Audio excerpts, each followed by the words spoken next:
Hi everyone, welcome to my channel. This is Marjorie and welcome to Jetersblessings. So I've got this 14-inch square wreath frame that I have kind of bent inwards towards the bottom. And as you could tell by the title, we are making a snowman wreath. So that was me forming the top portion of his hat. I've got these long the 5-gallon paint stir sticks, and I got some of these the larger craft sticks, and I've got the craft sticks that I'm just gonna cut in half. Now, of those stir sticks, the 5-gallon stir sticks, I'm only going to actually use 2, but the third one in the middle is a spacer. And what I'm going to do is I cut 2 of the craft sticks, but I really only needed to cut 1.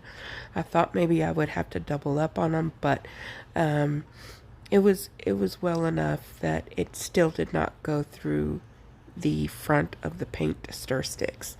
So I just staple them on. And what you could do, which was kind of an afterthought for me, is you could actually use some other adhesive up under it if you wanted to.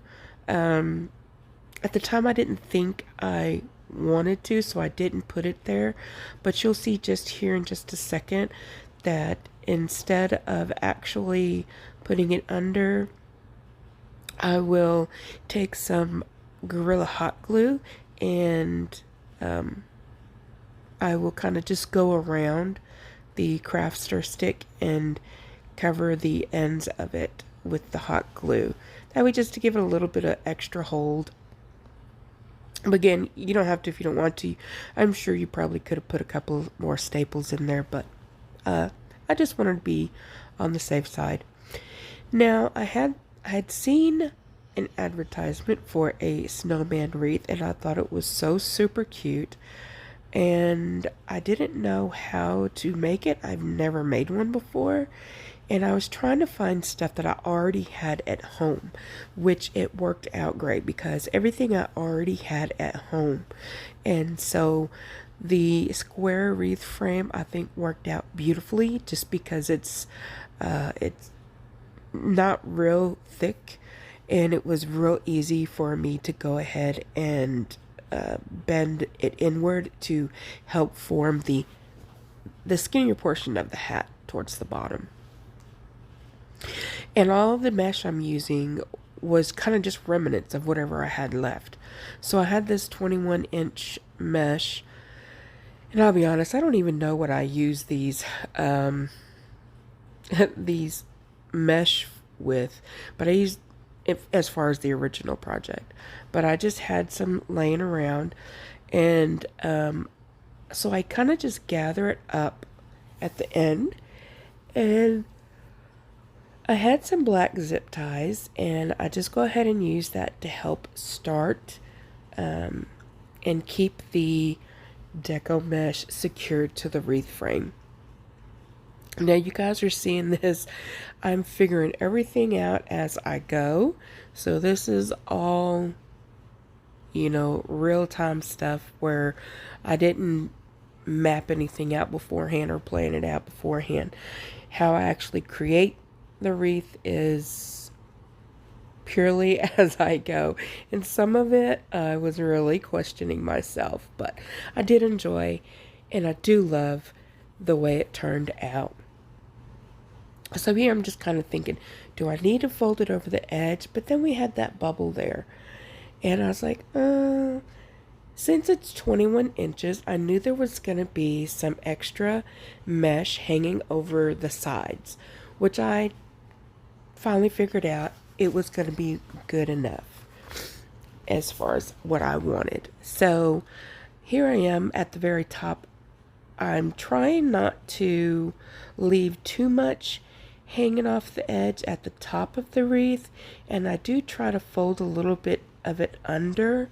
And my thought process was, as I keep folding it over, it would stay tucked in a little bit better, and it actually worked out pretty well. And you'll see a little bit more as I go. Again, trial and error.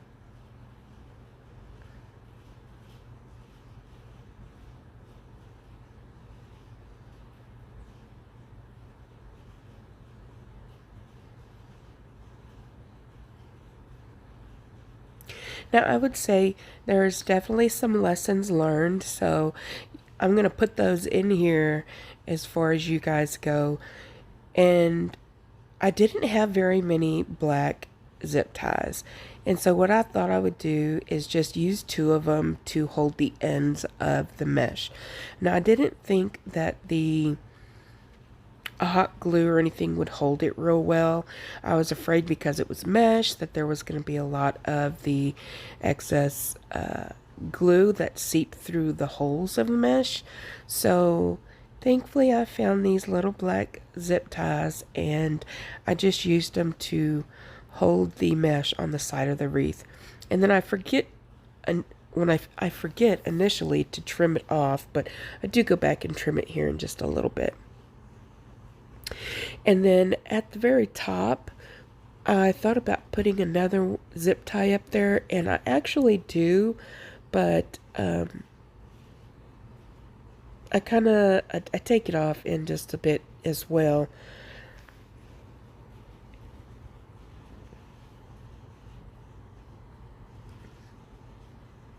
So right here, I tucked that part in, and then what I didn't like is where I actually zip tied the top portion of the wreath down as well. So that's why I actually take it off. Towards the end of the wreath making, I don't think I put it in there, but I do use a couple other zip ties just in the middle portion. So the stuff that I was trying to tuck in and hide is what I folded over and actually zip tied on the inside, and that way the outer edge was still sticking up and looking what I think to be pretty cute. And this is where I realized I didn't trim it off. I had to be really careful to make sure I didn't trim any of the other part that was folded over, and so I think it went pretty well. And then the bottom part where there was some excess mesh, there was a whole lot more mesh down there, and I just went ahead and trimmed that off too. Now here I was trying to figure out if I wanted it fluffy or did I want it to be a little bit more smooth, and I was still kind of looking at the top of the mesh, and here I am cutting it off because I really didn't want to have to zip tie down both ends. So here is how the rail ended up. And what I did is I actually put the cut craft sticks on backwards, but it was okay. And I'm taking the bottom and I put a zip tie through the bottom ring of the wreath frame, and I'm zip tying it in two different places to the woodwork rail that I created. But as I said, I put the craft sticks on the opposite side, and well, again, this was another one of my issues that I didn't think about beforehand. I didn't really realize how much mesh I did or didn't have. And so here I'm trying to make sure the work rail is put on evenly. If I were you, if you guys were going to try the whole wood rail, definitely go back and paint it black just in case. Because I didn't have a whole lot of mesh, I worked with what I had, but there was still some of the wood that was showing, and so you'll see how I fixed that later. So here, you can't tell, but I'm at the bottom trying to count and measure out, make sure everything is as even as possible.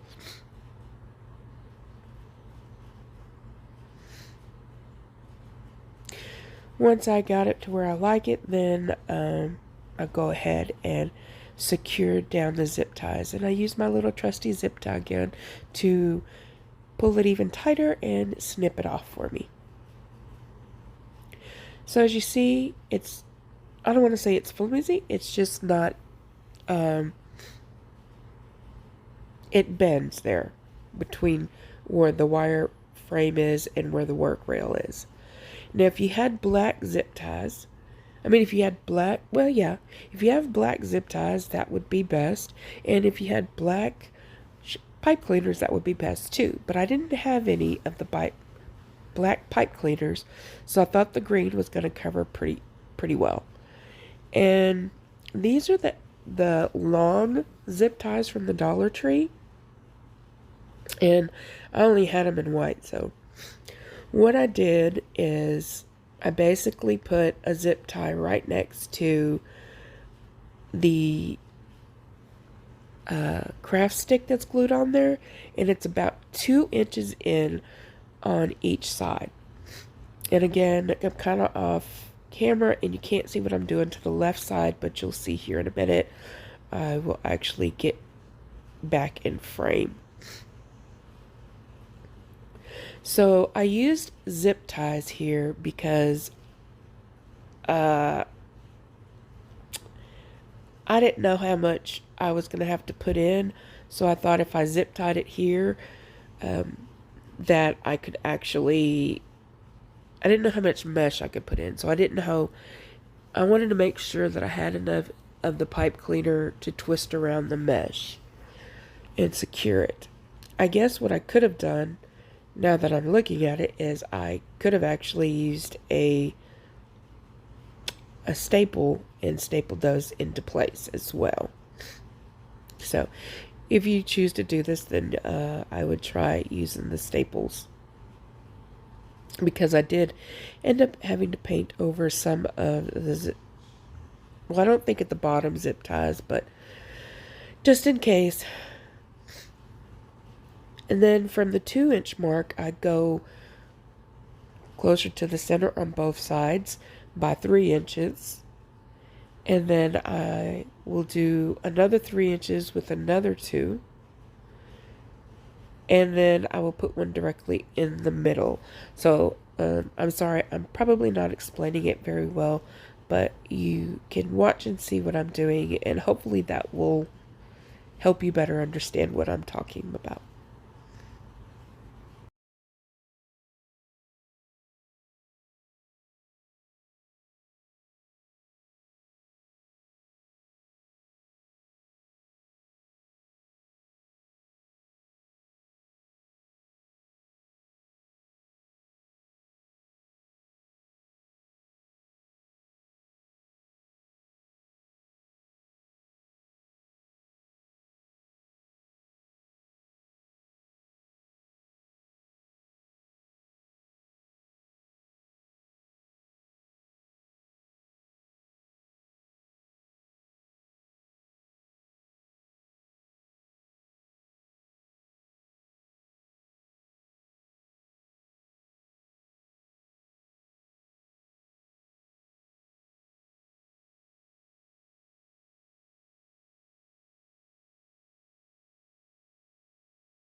Now that I have all of my pipe cleaners in, I just take and do 7 cuts because that's how many pipe cleaners we have. 7 cuts at 20 inches. And I'm just doing the cruffle method where all I do is I roll in on one side of the deco mesh. I roll in a couple times and then I put a, oh, this is a clothespin I just used.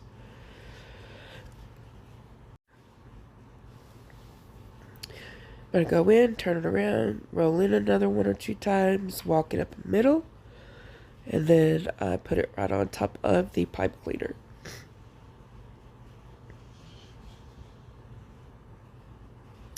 And I put one of these in each of the pipe cleaners.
Now with the rest of the mesh that I had, I cut them in 10 inches. And then I'm just doing a little ruffle. This was the end of the roll, so I didn't clip off the end, but now I'm going back to clip it off. I make a ruffle and I just put it right on top of the pipe cleaner. Now, I only had 5 or 6 of these. And so I go ahead and put them in, except for that second one on the left where you can see it's pretty bare. But that is where I plan to put some other embellishments. Now, as you see, this is why I was saying to paint it black. Unless, of course, you have a whole lot more deco mesh. If you got a full roll of deco mesh, you should be fine as far as making the bottom of the work rail really nice and full. Once I've got all the mesh in, then I go back and just clip off all the pipe cleaners down. I was trying to adjust some of the mesh to see if I could hide the green better, and I didn't. I didn't like it. So I'll go back in and I'll actually have a paint pen, which I will paint over the remaining portion of the green pipe cleaner that you can see. And I'll paint it black, and then you can't tell the difference. I also use that black paint pen, which I got from Walmart a couple years ago, and I use it to cover the bare wood on the work rail. So I had this ribbon from the Dollar Tree for several years, and I'm just putting it on his little hat. And it only took one of these rolls. Yes, and I did use low temperature heat gun.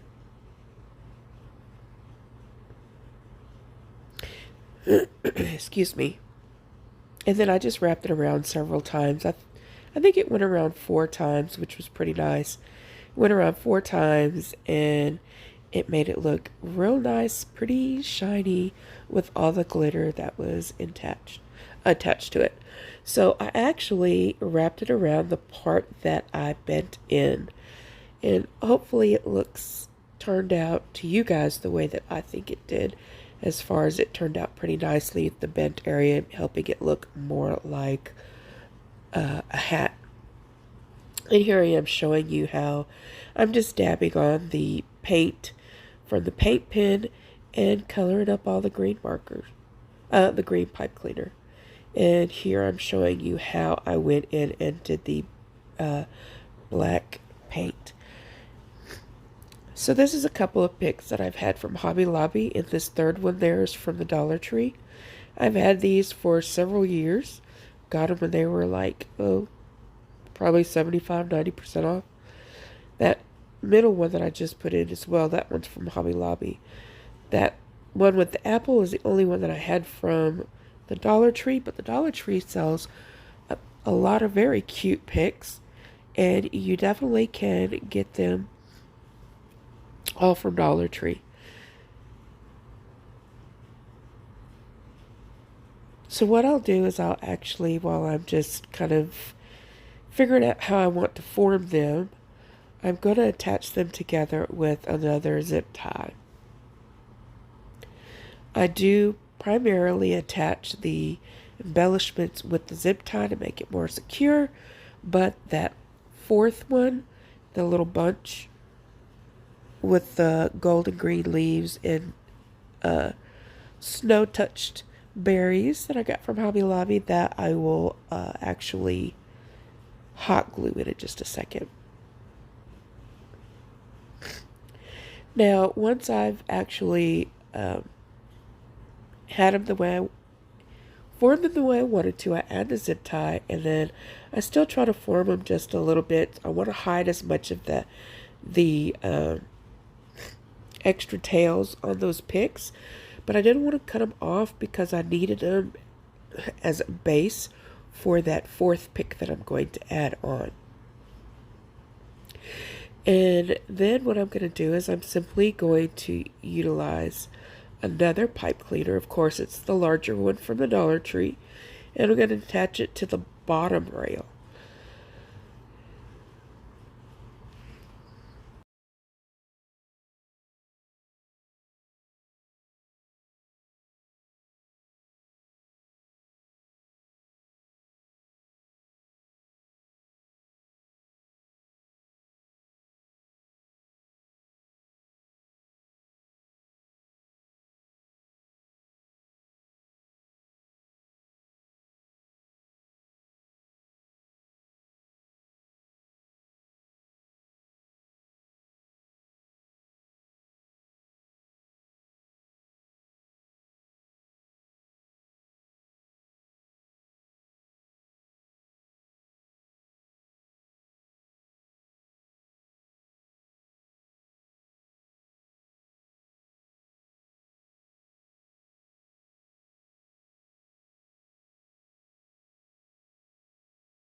So here I was just placing it, trying to find the right spot to put it, excuse me, to make sure everything is covered up.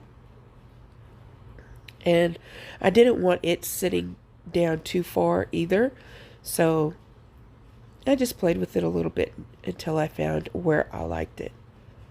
And then I put a lot of glue, sorry that pick is in the way, but I did put a lot of glue onto the stems just to make sure that it is going to stick on there pretty good. And with all the mistakes and little mix-ups, I really think it turned out pretty good. So for the last thing, as a hanger, at the top of the wreath, I actually get another zip tie and put that zip tie through the mesh and through one of the rings um, of the wreath. And I just took some jute cord that I made into a loop and I zip tied in that as the hanger. Easy peasy, guys. Everything I had at home. I just absolutely love how this came out. And, I mean, everything's hidden. You can't even see any of the white parts or the wood parts. But thank you. You guys have a blessed week.